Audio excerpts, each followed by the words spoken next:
Vous avez une petite feuille à votre disposition qui vous permet de vous repérer sur le plan de cette intervention qui pourra sembler un petit peu particulière, un petit peu exotique, un peu provocatrice peut-être, je ne sais pas. Mais en fait, il n'en est rien parce que dans le thème de notre colloque, Marie dans le combat spirituel, celui qui reçoit le ministère d'exorciste se retrouve tout à fait pour témoigner d'un certain nombre de choses. J'ai été nommé exorciste en 2009, ça fait donc au moins 13-14 ans que je suis au service de cet accueil des personnes qui sont en souffrance spirituelle. Et assez rapidement, lorsqu'on propose l'exorcisme à des personnes qui vraiment manifestent qu'elles sont possédées, ce qui est au fond assez peu par rapport à l'ensemble des personnes reçues.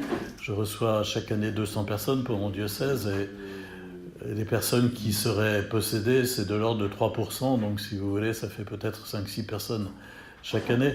Donc lorsqu'on met en œuvre le rituel de l'exorcisme pour ces personnes, et de façon répétée parce que effectivement le démon ne part pas aussi facilement que cela, on s'aperçoit que le démon réagit très très fortement vis-à-vis de la Vierge Marie et qu'il a à son encontre une haine farouche qu'il lui porte et qu'il exprime violemment.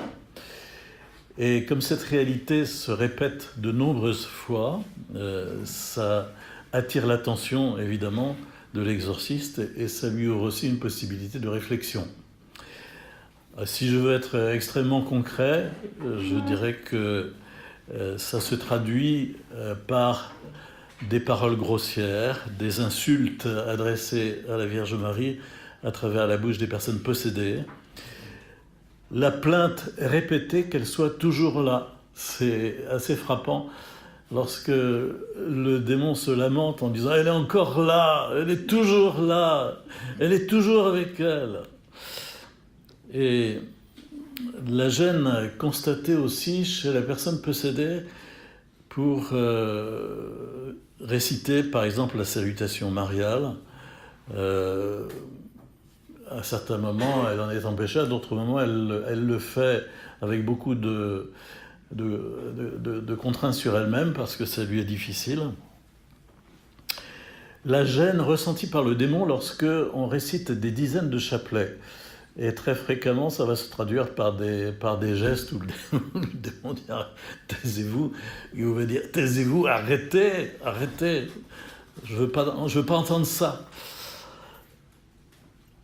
La perception aussi de la douleur du démon lorsque, au cours de cette même récitation, on va l'entendre dire « aïe, aïe, aïe » à chaque fois qu'on va se mettre à réciter un « Je vous salue Marie », comme si on exerçait une sorte de flagellation à travers cette prière.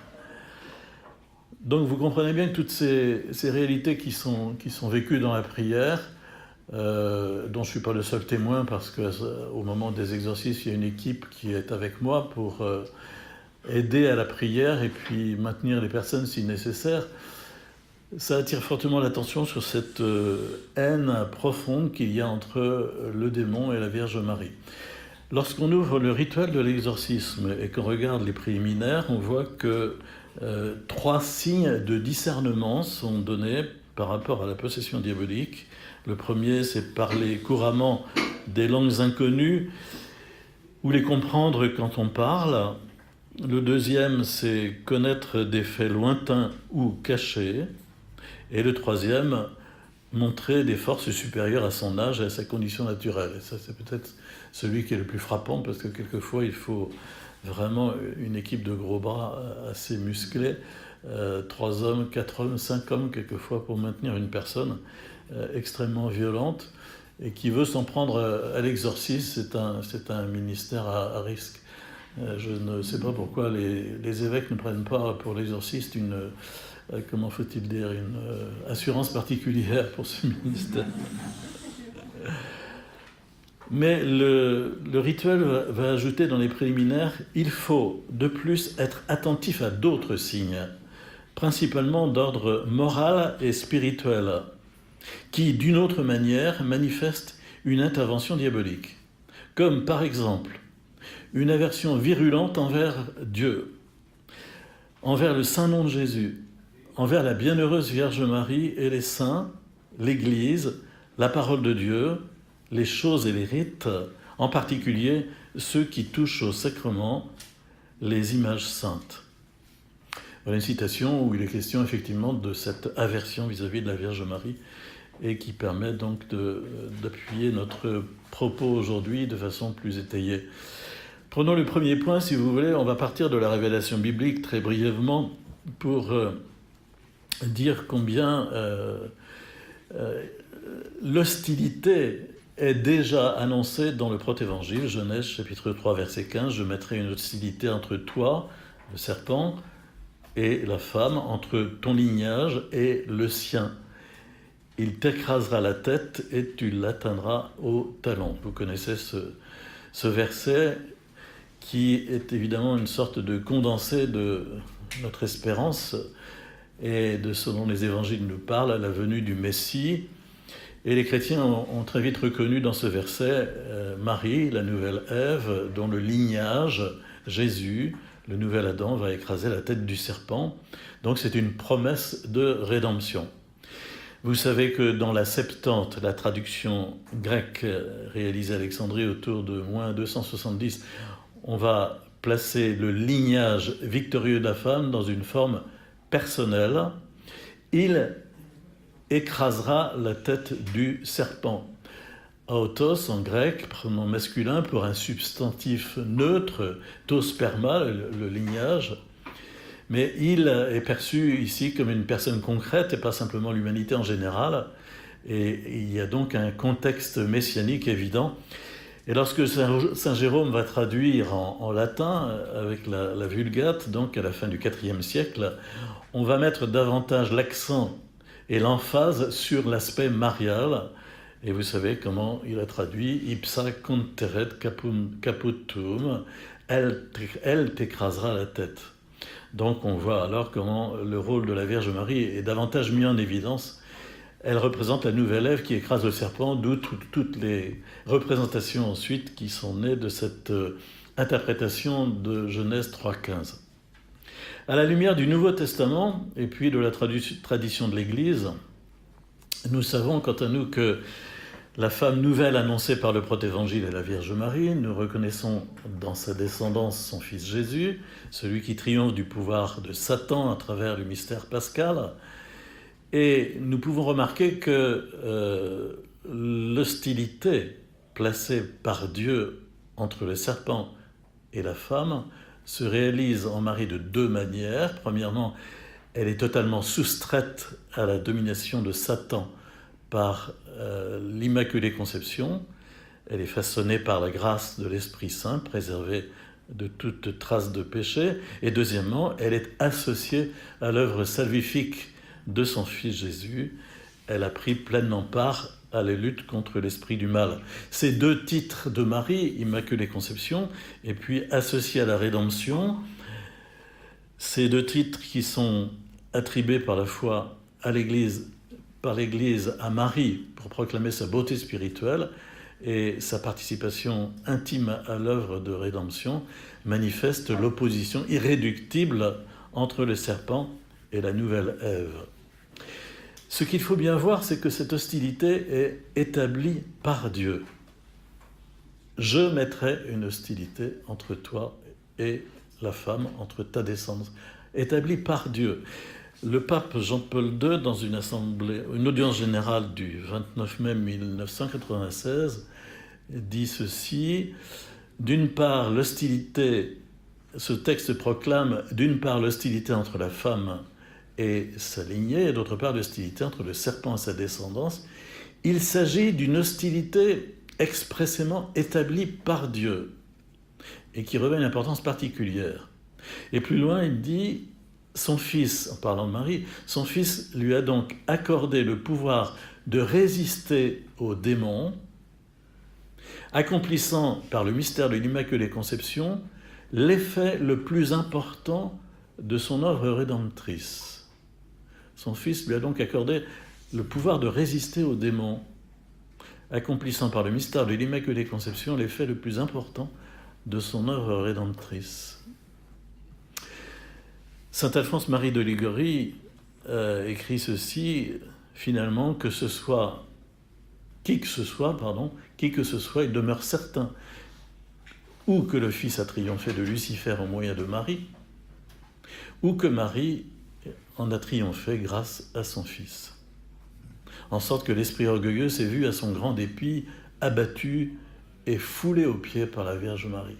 L'esprit orgueilleux, c'est très frappant dans les exorcismes de constater à quel point le démon est orgueilleux. Je me souviens encore d'un exorcisme sur une personne qui était vraiment médium, profondément médium de naissance, par transmission familiale, et qui me disait même, j'ai peur de pénétrer en vous, disait-elle à un moment.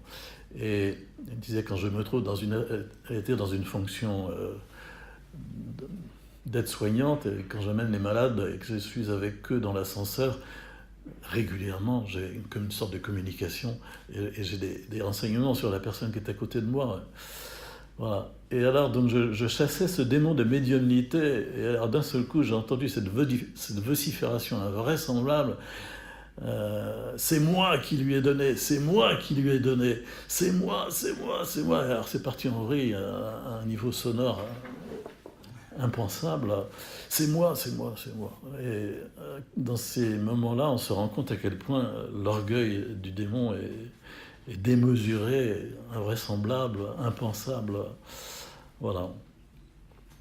Il faudrait ajouter que, toujours sur cette base biblique, au point de départ de notre réflexion, la femme revêtue du soleil est en lutte contre le dragon, contre Satan. Philippe Loarec l'a développé, on n'y revient pas si vous voulez maintenant. On va passer au point 2 maintenant sur la dévotion mariale, une puissance de dévoilement. Il faut montrer comment cette hostilité se manifeste dans la prière et dans la dévotion mariale, mais il faut peut-être commencer par fouiller un peu les évangiles et regarder l'exemple même de Jésus, le démon face à Jésus, car les démons sont vaincus par sa puissance et confessent sa nature divine. Jésus est venu dans le monde pour détruire les œuvres du diable, nous dit saint Jean dans la première lettre, chapitre 3. Et les démons, donc, en la présence de Jésus, manifestent de la terreur, tombent prostrés à terre, hurlent avec rage en demandant à ne pas être chassés, déclarent même connaître la dignité divine de Jésus. Je ne vous donne pas les références, mais vous les connaissez comme moi. Et dans un tel contexte, évidemment, ces attitudes des démons et leurs affirmations ne sont pas des fictions. Contrairement à la plupart des contemporains de Jésus, nous savons, nous, qui est Jésus, et nous comprenons clairement que lorsque les démons criaient « Je sais qui tu es, le Fils du Dieu Très-Haut », le démon disait la vérité. Et que les démons auraient voulu que cela ne soit pas, que Jésus ne le soit pas. Et quand ils disaient « Je sais qui tu es, le Saint de Dieu », ils affirmaient bien la vérité, tout comme lorsqu'ils s'exclamaient « Tu es venu pour nous perdre ». Ils ont conscience très forte qu'ils sont perdants. On le disait, Philippe Loarec le disait clairement aussi, le démon dans l'Écriture est toujours présenté comme vaincu, d'une façon ou d'une autre. Remarquez bien que cette hostilité dont on parlait à l'instant avec le protévangile, ça a fait écho pour moi dans l'évangile le dimanche dernier, où nous lisions les promesses de Jésus à Pierre. Tu es Pierre, sur cette pierre je bâtirai mon église, et les puissances de la mort ne l'emporteront pas contre elle. On retrouve cette même situation de l'église qui est affrontée au combat vis-à-vis des puissances de la mort et qui a les promesses de la victoire. Le silence que Jésus impose aux démons au cours de certains exorcismes n'est pas lié au fait que, à ce moment-là, ils disent des mensonges. En réalité, ils disent la vérité. Et Jésus entend plutôt les empêcher d'anticiper cette révélation de son identité en souhaitant l'a manifesté lui-même progressivement. On l'a vu aussi avec Pierre dans ce passage biblique que nous lisions dimanche. Et aussi, c'est clairement évident dans le secret messianique dans Marc. Mais cela ne signifie absolument pas que nous pouvons recevoir notre instruction religieuse du démon. Ce n'est pas parce qu'il dit la vérité à ce moment-là que pour autant il faille penser qu'il va la dire constamment. Ce serait erroné de regarder les choses ainsi. Mais sous contrainte divine, quelquefois, la vérité de notre foi peut être affirmée par les démons. Et cela ne signifie pas que nous devons l'apprendre d'eux, encore une fois. Hein. La vérité doit être cherchée uniquement en Jésus. Les exorcismes sont pratiqués pour chasser le démon au plus vite. Remarquez, c'est un peu long, il faut dire. On y revient assez fréquemment. Moi, je fais de mois en mois, mais je vous assure, c'est pas simple. On cherche à libérer nos frères et sœurs des souffrances spirituelles qu'elles vivent. Mais les confessions du démon, si on peut dire, confessions entre guillemets, les confessions du démon surviennent par contre-coup, à certains moments, en réaction aux prières, en réaction aux exorcismes, et donc aussi en commandements impératifs prononcés. Le but de l'exorcisme n'est pas de susciter de telles réactions ou de telles expressions, mais il faut savoir qu'elles peuvent survenir, et le but de l'exorcisme est de parvenir à la libération de celui que le démon tient en esclavage. Mais il est évident que le démon se sent profondément humilié par la Vierge Marie. La coopération de la Vierge Marie à la victoire de Dieu sur les démons les humilie plus que si c'était Dieu seul qui les vainquait. Être vaincu par Dieu grâce à la coopération d'une créature humaine inférieure à eux par nature, et qui plus est immaculée, l'unique personne préservée de ce péché par lequel ils sont soumis tout le genre humain. Cela humilie grandement leur orgueil démesuré. C'est assez évident à travers les réactions qu'on peut constater, les paroles qui sont dites. Alors il arrive que les démons, lorsque les prêtres exorcistes les affrontent, en étroite communion avec la Vierge Marie, les démons sont obligés d'attester la dignité extraordinaire de la Vierge entre toutes les créatures humaines et angéliques. Et au cours des exorcismes, on vérifie que les démons passent de façon singulière d'expressions méprisantes, grossières, vulgaires, à d'involontaires catéchèses et à des éloges à l'égard de la Mère de Dieu qu'ils sont forcés de prononcer malgré eux et avec un très grand dégoût. C'est dégoûtant, disent-ils, c'est dégoûtant, c'est affreux. L'invocation du nom de Marie est efficace et une note du rituel romain dans les préalables dit que le prêtre exorciste de façon doit chercher à s'adapter et chercher soigneusement quels sont les effets et les sentiments provoqués chez les possédés par des invocations, des louanges adressées à Dieu, aux saints, et par les commandements impératifs adressés aux démons. Et il ressort de cela que quasiment rien ne tourmente alors autant le démon que l'invocation du nom de Marie. Ordinairement, et malgré tous leurs efforts, les personnes possédées pendant la manifestation du phénomène de possession ne réussissent même pas à prononcer librement le nom de Marie. Et il y a aussi des dévotions mariales qui sont insupportables aux démons et que les personnes possédées ne peuvent pas pratiquer pendant la crise de possession, pendant la transe où ils sont en crise de possession, ou alors ils ne peuvent les prononcer qu'au prix d'un très grand effort. Et parmi elles, évidemment, la salutation mariale, comme je le disais. Le démon parle de Marie avec une haine indicible, il ne l'appelle pas par son nom, et parfois même, sur un ton méprisant, il l'apostrophe d'un celle-là, ou d'autres appellations pires, cette Mariette-là. Et ils y ajoutent des insultes, des gros mots, des litanies de grossièreté, d'affront à son endroit. Alors la puissance de la Vierge Marie pour chasser les démons du corps des personnes parasitées et infestées nous est démontrée aussi à travers la façon dont elles vont mettre en œuvre leur propre combat spirituel par la récitation régulière du chapelet, par exemple. Et on voit très bien que des personnes qui jusqu'à présent n'étaient pas mariales, mais s'appliquent à réciter le chapelet, élargissent leur territoire spirituel, en quelque sorte, leur liberté spirituelle de jour en jour, grâce à cette prière, grâce à cette communion avec la Vierge Marie. Elles vont beaucoup mieux et elles font un cheminement rapide vers la libération.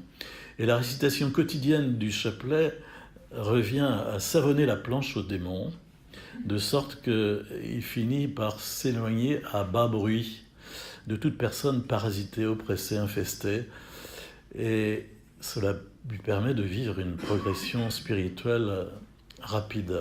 Moi, je le constate vraiment dans tous les accueils au service de l'exorcisme. Je ne cesse de demander aux personnes de réciter leur chapelet. Et souvent, j'ai des retours au bout de 2 mois de personnes qui me disent « Ah, c'est absolument extraordinaire, ça va vraiment beaucoup mieux ». Je voudrais donner 3 exemples tout simples. D'abord, Saint Dominique, à travers un récit qui nous est transmis par un jésuite, par Grignon de Montfort, qui s'inspire d'un jésuite boissieux, et où il dit ceci: alors qu'il prêchait le rosaire dans les environs de Carcassonne, un albigeois possédé du démon fut présenté à Saint Dominique.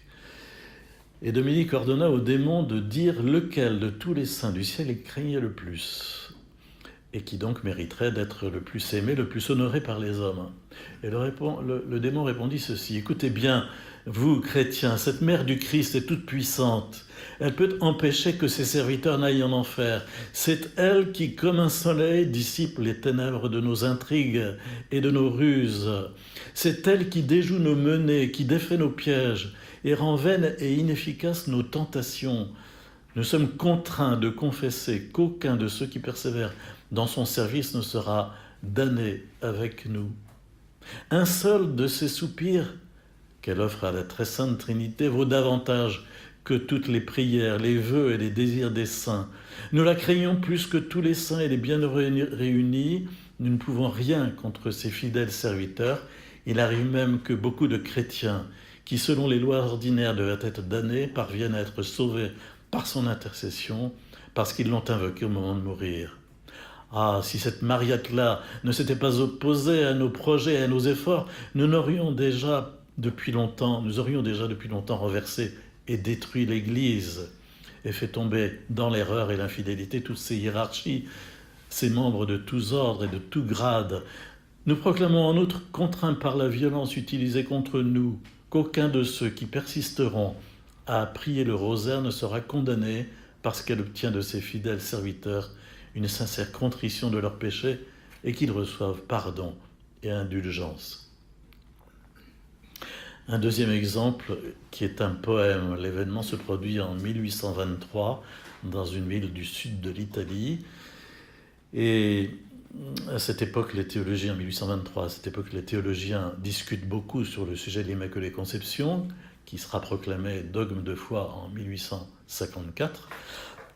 Et au cours d'une mission paroissiale, 2 prédicateurs dominicains pratiquent des exorcismes sur un garçon analphabète de 11 ans. Ils intiment au démon, au nom de Jésus, de démontrer dans une composition de 14 vers en décasyllabes un rime imposé, formé de 2 quatrains et de 2 tercets, donc dans un sonnet, que Marie est l'Immaculée. Il y en a qui connaissent ce passage, et je vous le lis. La traduction française, évidemment, trahit un peu les rimes. « Je suis vraie mère d'un Dieu qui est fils. Je suis sa fille, bien qu'étant sa mère. Il naquit de l'éternité, et il est mon fils. Je naquis du temps, et je suis pourtant sa mère. Il est mon créateur, il est mon fils. Moi, je suis sa créature et sa mère. C'est par divin prodige qu'il fut mon fils. Un Dieu éternel qui m'a pour mère. Comme si l'être était commun à la mère et au fils, parce que l'être du fils est reçu de la mère, et aussi l'être de la mère est reçu du fils. Or, si l'être du fils est reçu de la mère, où il faut dire que fut taché le fils, ou dire qu'était sans tache la mère. Impossible qu'un garçon analphabète de 11 ans puisse réaliser une telle composition, vous comprenez bien, et une trentaine d'années plus tard, lors de la proclamation du dogme de l'Immaculée Conception en 1854, ce texte est présenté au pape Pie IX, et quand il a écouté ces vers dogmatiquement et théologiquement exacts, évidemment il fut profondément ému et il fut submergé par des larmes de tendresse. Un troisième exemple, vous le connaissez probablement aussi, Antoine Gay, né en 1790, assez habile de son métier d'ébéniste, qui va s'établir à Lyon, une fois son service militaire effectué. Très pieux, en 1820, il veut entrer au couvent. Il ne peut réaliser son désir qu'en 1836. Il prend l'habit de trappiste à Aiguebelle, mais il renonce vite pour des raisons de santé. Il retourne à Lyon, où il a vécu jusqu'à sa mort en 1871. Il commença à montrer tous les signes de la possession diabolique lorsqu'il était à Lyon. Sur ordre du cardinal archevêque de Lyon, il fut examiné attentivement par différents médecins qui conclurent qu'il était parfaitement sain de corps et d'esprit. Le démon, disant se nommer Isacaron, qui possédait cet homme, déclara plusieurs fois, en hurlant, connaître le Christ de Dieu, et pleurait de rage à être contraint de confesser, par la bouche de cet homme possédé, la vérité de la foi chrétienne, et de rendre ainsi témoignage de la vérité divine, outre de donner de bons conseils et des preuves de la possession. Il disait, c'est ça la plus grande souffrance que Dieu puisse m'infliger, être contraint de détruire mon œuvre. Je cite 3 passages du livre de Grüninger, Le possédé qui glorifie l'Immaculée, 1948. Voilà quelques confessions que le démon fait par la bouche d'Antoine Gay. Marie est la terreur de l'enfer. Elle aime souverainement les mortels. Son amour pour les mortels est inconcevable. Elle nous arrache plus d'âme que tous les anges, que tous les saints ensemble. Tout est soumis à Marie. Au moindre signe, tout lui obéit. Je compare Marie à une armée formidable. Celui qui aime Marie est l'ami de Dieu. Dieu se complaît en Marie. Il vous le prouve en ne refusant jamais une grâce de toutes celles qu'il lui demande. Quand on prie Marie, on ne la prie pas avec assez de respect. On ne réfléchit pas qu'en honorant Marie, on honore Dieu qui l'a faite ce qu'elle est. Etc., etc. Il y a une admirable prière aussi qu'Antoine Gay, mais qui est trop longue pour que je vous la lise, a composée.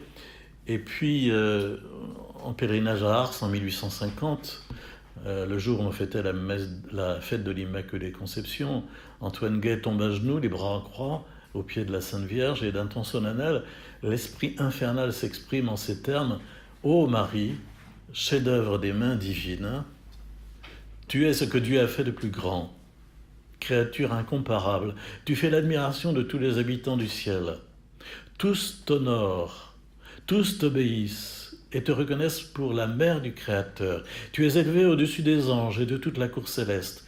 Tu es assise auprès de Dieu. Tu es le temple de la divinité. Tu as porté dans ton sein tout ce qu'il y a de plus fort, de plus grand, de plus puissant, de plus aimable. Marie, tu as reçu dans ton sein virginal celui qui t'a créé. Tu es vierge et tu es mère. Il n'y a rien qui puisse être comparé. Après Dieu, tu es tout ce qu'il y a de plus grand. Tu es la femme forte. Toi seul, tu rends plus de gloire à Dieu que tous les habitants du ciel ensemble. En toi, il n'y a jamais eu aucune souillure. Que tous ceux qui disent que tu n'es pas vierge et mère soient anathèmes.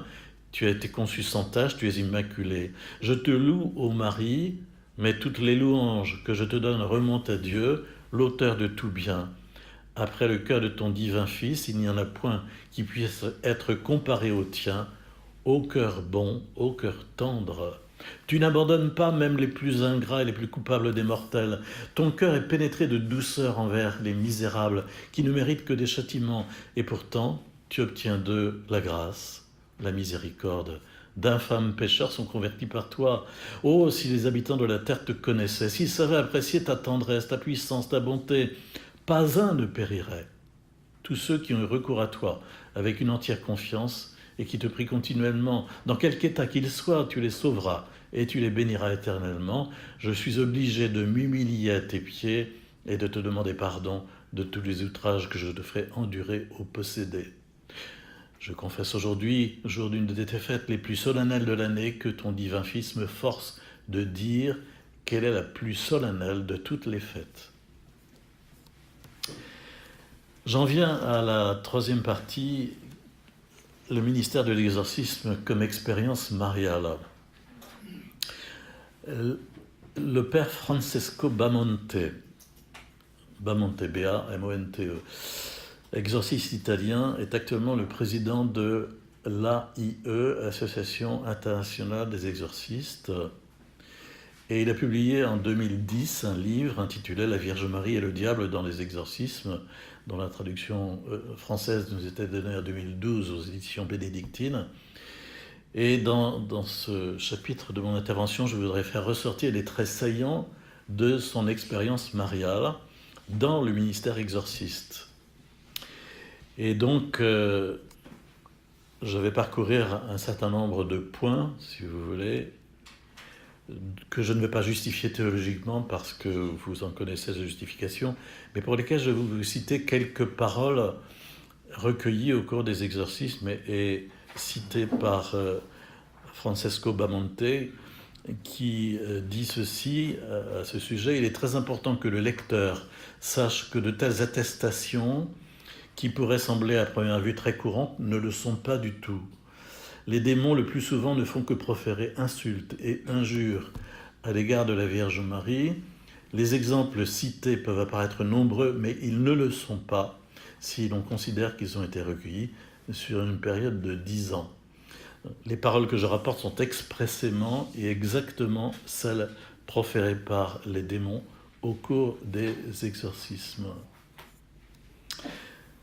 Concernant le refus du démon du projet de l'incarnation,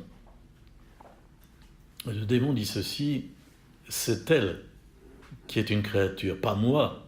Moi, je suis Dieu. Elle a été placée au-dessus de moi. Pourquoi ? Et moi, je n'ai pas voulu. Non, je n'ai pas voulu. Jamais je ne me serais plié à la créature, celle qui a été créée pour demeurer en bas. Moi, esprit pur, devant Dieu, ils devraient m'adorer parce qu'ils sont moins que moi. L'Immaculée est l'affront le plus grand que ton Dieu nous ait fait. Faire concevoir l'un de vous sans ce péché que nous avons créé est un affront insupportable. Nous les avions tous marqués, tous. Nous les avions marqués de notre signe, tous sauf elle. Il ne devait pas faire ça, l'un de vous sans péché. Et après, lui qui s'incarne dans votre corps dégoûtant, fait de verre. Pourquoi a-t-il fait ça ? Pourquoi nous détruire ? Pourquoi nous a-t-il tant humiliés ? Pourquoi nous a-t-il tant humiliés ? Concernant l'Immaculée Conception, un jour je lui dis « Regarde le merveilleux visage de la Vierge ». Il répondit « Moi je ne le vois pas. Il fait nuit, pour moi il fait nuit. Je ne veux pas regarder. Elle est ma ruine, Elle est depuis toujours ma ruine, depuis toujours. Moi je la hais. Elle est toute sainte alors que moi je suis damné. Elle est toute belle alors que moi je suis tout ce qui est laid. Elle a grandi dans la plénitude de la grâce alors que moi j'ai grandi dans la plénitude de la mort. Nous cherchons à l'arrêter, nous ne pouvons pas réussir car elle est plus puissante que nous. Le mal n'a aucun pouvoir sur elle. Vous l'avez, elle, Marie, qui court partout, sans cesse pour vous secourir, vous aider. Un Ave Maria récité avec foi est tellement plus efficace que tant de nos tentatives malfaisantes aujourd'hui plus que jamais nous mettons en œuvre, qu'aujourd'hui plus que jamais nous mettons en œuvre pour apporter partout la mort, la perdition, toujours en nous servant des sorciers, des politiciens. Dis-le et écris-le partout, que contre elle, que vous appelez Immaculée. Le démon fit un énorme effort pour prononcer ce titre, syllabe après syllabe. Mon chef et tout l'enfer ne peuvent rien. Même vis-à-vis de celle-ci présente, je ne peux rien. Et je dois maintenant m'en aller. Et pourquoi ? Parce qu'elle est sa mère. Elle et sa mère l'ont invoquée et qu'elle l'aime. Invoquez-la, priez-la, parlez d'elle, priez-la. Et enfin, d'une voix aussi excitée qu'intense, il conclut « Ne désespérez pas, ne désespérez pas, ne désespérez pas ». Étonnant, n'est-ce pas ? La virginité perpétuelle de Marie, le jour même de la célébration de la solennité de l'Annonciation, le démon, se référant à la conception virginale du Christ, s'exclama avec fureur. Il s'est posé sur elle. Une véritable ombre. Ce n'était pas qu'une façon de parler. Une véritable ombre. Une ombre que l'homme ne peut pas voir. Non pas pour accomplir un acte sexuel, non, mais pour accomplir le passage du Fils dans son ventre. Après son oui, l'ombre du Très-Haut s'est vraiment posée sur elle. C'est comme cela que le Fils du Dieu vivant est entré dans son ventre. À l'émerveillement de tout le créé, dans une lumière qui a illuminé et ébloui toute cette grotte, Bethléem, est né un enfant qui n'a rien de souillé, qui n'a en rien souillé le corps saint de sa mère. Ce fut un accouchement unique au monde et qui ne sera jamais plus. Et cette mère au regard étonné l'a accueilli avec des larmes de joie et un amour indescriptible. Concernant la maternité de Marie à notre égard, que Jésus exprimait sur la croix, « Voici ta mère », le démon dit ceci, de la croix, il a révélé à tous qu'elle devait être appelée reine et mère. Il nous a abîmés, confiés, elle est confiée, l'humanité est confiée. Pour que tout homme le sache, lui, il l'a révélé à ce moment-là. Suivent des gros mots, c'est arrivé à ce moment-là. L'humanité est renée. Mais qu'est-ce qu'elle en sait, l'humanité ? Elle est renée dans son sein, à celle-là, toute. Mais elle ne le sait pas. Vous pensez qu'elle est là-haut, mais elle n'est pas là-haut. Elle est près de vous. Salaud, qu'avez-vous fait pour l'avoir aussi près de vous, hein ? Et lorsque vous mourrez, elle est là.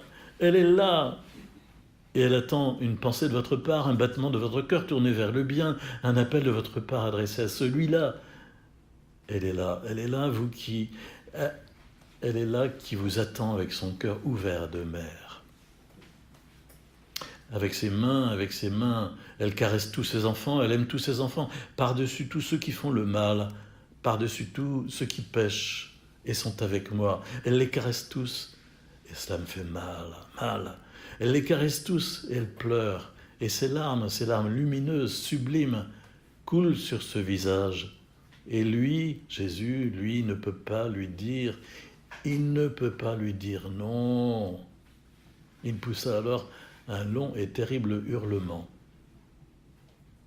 Si vous saviez combien elle vous aime, combien vous vivriez votre vie dans la joie, sans peur, sans péché.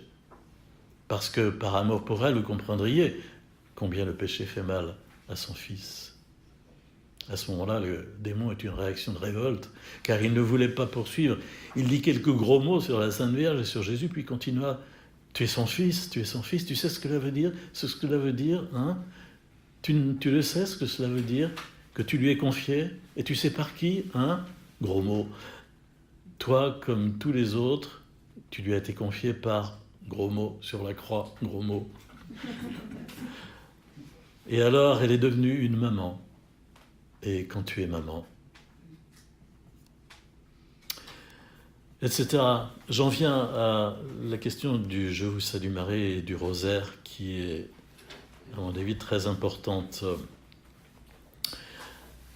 Un jour, alors que je m'emparais du chapelet, le démon s'exclama « C'est une chose que je ne supporte pas, je ne la supporte pas. Ce vieil idiot l'avait bien nommé, il lui avait donné le nom juste, il l'appelait l'arme.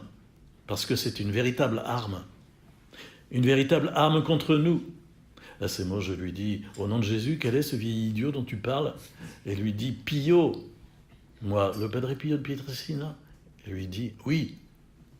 Lorsque vous priez ce maudit rosaire, tout nous fait mal parce que vous contemplez tout ce que lui fait contre nous. La méditation des mystères. Vous contemplez tout ce que lui fait contre nous. Tout. Durant ces 3 années, il a lutté seul et exclusivement pour nous faire du mal et pour éloigner les âmes de nous, parce que ce n'était pas possible auparavant. Après sa venue, et spécialement après sa révélation publique, à travers ces 3 années que vous contemplez dans ces mystères, vous nous tuez, parce que nous revivons alors les événements de sa vie, spécialement si vous les contemplez en offrant de revivre en vous ces souffrances. Lorsque vous dites « Je vous salue Marie », c'est comme si elle prenait votre esprit et le portait devant le Père, à chaque fois, parce qu'elle vous aime comme personne ne vous aime, qu'elle vous porte là-haut avec elle. Et lorsque tu te rappelles la vie de celui-là, c'est un supplice de revivre à chaque fois ce qu'il a combiné. Chaque grain de chapelet avec lequel vous priez est pour nous un coup de fouet. Il nous brûle, et ça je peux en attester aussi pour l'avoir constaté dans les exorcismes. Lorsque vous utilisez cette maudite chaîne, ça me fait mal parce que vous l'invoquez celle-là. Vous me rappelez sa vie à celui-là qui s'attachera à ça.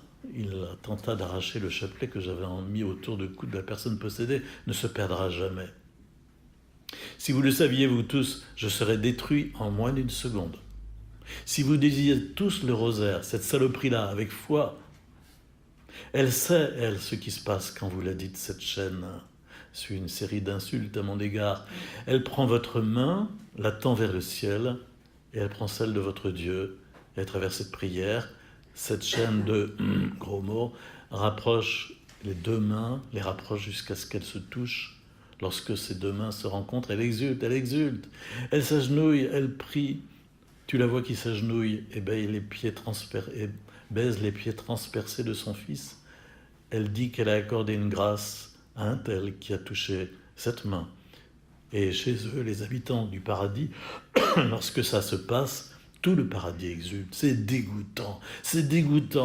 Et les larmes de joie sortent de ses yeux. Suis un gros mot, c'est dégoûtant, etc. Un nombre de fois au carré. Etc. Peut-être je ne vais pas prolonger, si vous voulez, parce que ça peut être un peu fastidieux. Et puis, effectivement, la question que je posais au point de départ, ce n'est pas du démon qu'on doit recevoir l'instruction concernant Jésus et la vérité divine. Mais, vous voyez, c'est important de souligner aussi dans le point qui concerne l'humilité de Marie. Lorsque Marie dit... il a jeté les yeux sur l'humilité de sa servante. Désormais, toutes les générations me diront bienheureuse. Le démon dit, tu sais comment elle me combat, elle? Avec l'humilité. Avec l'humilité. Elle se sent encore la dernière, alors qu'elle est la première. Elle se sent encore la plus inutile, alors qu'elle est la seule utile. La seule qui vous est nécessaire, à vous tous, pauvres êtres humains. Son humilité m'humilie plus que sa puissance à lui. Jamais personne comme elle, jamais personne n'a eu l'attitude intérieure et profonde d'humilité envers son Dieu. Jamais personne. À qui veut la suivre, cela suffit. Elle n'a pas cessé un seul instant, elle, d'être aussi stupidement humble. Comme elle m'insupporte. Maintenant encore, alors qu'elle a été couronnée, qu'elle est la reine entourée d'anges, d'archanges, de séraphins, elle est toujours la plus humble.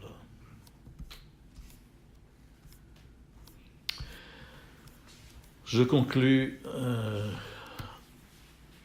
ce petit parcours que nous venons de faire, nous a mené des données bibliques sur l'hostilité entre l'ange déchu et la femme, un regard sur cette même opposition présente dans la dévotion et la prière mariale, et dans des exemples particuliers tirés d'exorcismes.